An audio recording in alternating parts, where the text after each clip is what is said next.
What I did this summer, well, aside from being lazy for about a month and just hanging out and watching TV, I got a job as a professional chef. The name of the restaurant is Colony, spelled with an I-E, like Old English style. It's in Brooklyn Heights. New York Times considers it the best restaurant in Brooklyn Heights. It's a new American cuisine with heavy French influence. A friend of mine from back home in Virginia is a pretty established, accomplished chef. And I met the head chef at a party of his over July 4th. And the head chef liked me and he offered me a job working there. So that's how I started. My interest in cooking really hasn't extended outside of my own kitchen and the Food Network. Over the years, I've progressively tried to cook more elaborate things, but no, I wouldn't say I'd ever had any ambitions to work in a kitchen professionally.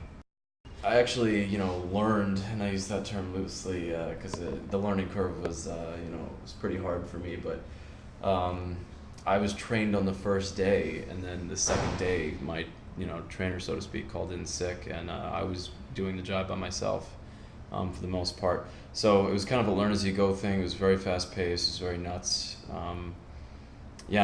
Basically they would give me it was one of those things where they'd just be like, just do it, and I'd just like stand there, kind of like a deer in headlights, and I would pretty much have to ask them, where everything was and everything. I didn't know where anything was in dry storage or in the walk-in fridge.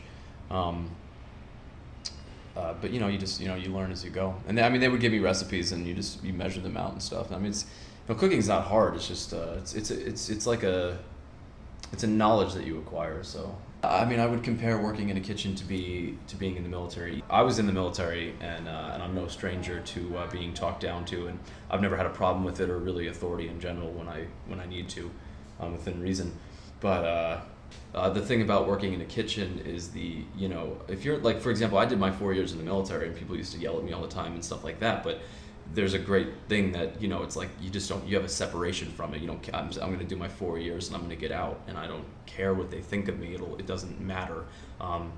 It won't affect the rest of my life as long as I don't go to military prison or something like that. It doesn't matter my performance really.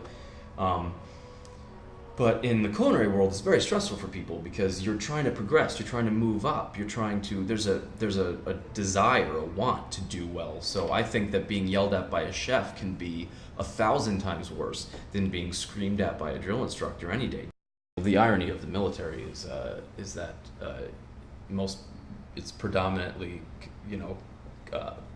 capitalist, conservative people that join. And it's run in a socialist fashion. You have a rank, you have a level, and with a few minor deviations, you pretty much get paid the same as everyone at that same rank.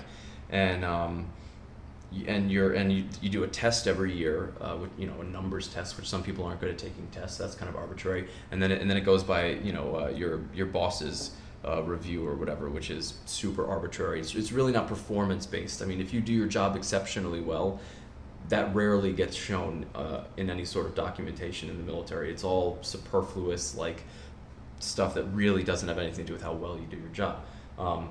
Whereas in the culinary world, I don't like it. I don't really care for it myself. But the thing that can be said about it is super non-bureaucratic. If you're a great chef, if you do a good job, you're working right there with the head chef. You're gonna get promoted. It doesn't matter. It's not gonna take you 10 years to get. A kid who joins the military isn't gonna be a tech sergeant in 4 years. It's a physical impossibility. But somebody could be 18 and run a restaurant if they have the ability to do it. So, it's and that's ultimately what capitalism is. So being in the military is like a cakewalk.